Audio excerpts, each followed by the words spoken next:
কেমন হবে যদি বেয়াদবির শাস্তি আপনাকে একটি মানুষের তৈরি চলাচলের লিফট দেয়।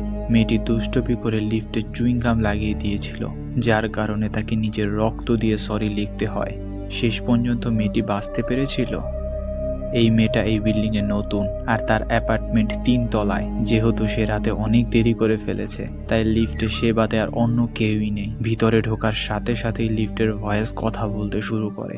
জানা যায় এই বিল্ডিং 1886 সাল থেকে দাঁড়িয়ে আছে। তাছাড়াও এআই আরো অনেক কথা বলতে শুরু করে।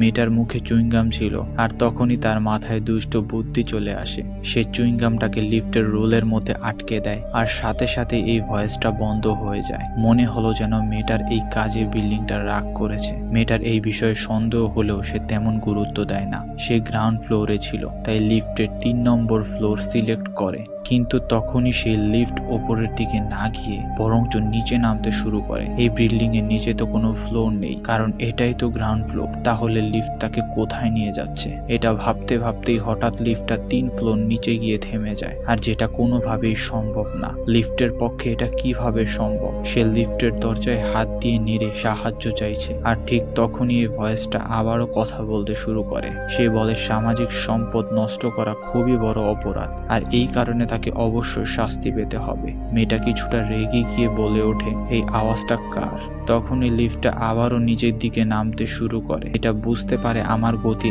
আগের চেয়ে অনেকটা বেড়ে গিয়েছে। এইভাবে প্রায় 8 ফ্লোর নিচে নামার পরে মেয়েটা আকুতি মিনতি করে তার সাথে কথা বলতে শুরু করে। এমনকি চুইংগাম যেটা সে রোলিং এ লাগিয়েছিল সেটা আবারও নিজের মুখে নেয়। তারপরে এই কাজের জন্য সে সরি বলতে শুরু করে। তখনই এআই আবার বলতে শুরু করে, সরি বলাটা সামাজিক অভ্যাস, এতে সহজেই তাকে মাফ করে দেওয়া হবে না। তাকে স্পেশাল ভাবে সামনের দরজায় সরি লিখতে হবে। কিন্তু সে জিজ্ঞাসা করে তার কাছে সরি লেখার মতো কোনো কিছুই নেই, সে কিভাবে লিখবে? তখনই এই ভয়েস জানায় তার মাথার উপরে একটা জিনিস আছে যেটা তার লেখার ব্যবস্থা করে দেবে। মেয়েটা সেখানে খুঁজতে শুরু করে, আর একটা খাম খুঁজে পায় যেটার ভিতরে লেখা তোমার ইচ্ছে, আর সেখানে ব্লেডও সে খুঁজে পায়। বুঝতেই পারছেন এআই চাইছে মেয়েটা তার রক্ত দিয়ে আয়নায় যেন সরি লেখে। মেয়েটা প্রথম রাজি না হলেও পরে লিফটটি 26 তলায় নামার পর সে সরি লিখতে রাজি হয়ে যায়, যার কারণে লিফট কিছুক্ষণের জন্য থামে, আর লিফটের মধ্যে ইমার্জেন্সি লাইট জ্বলে ওঠে।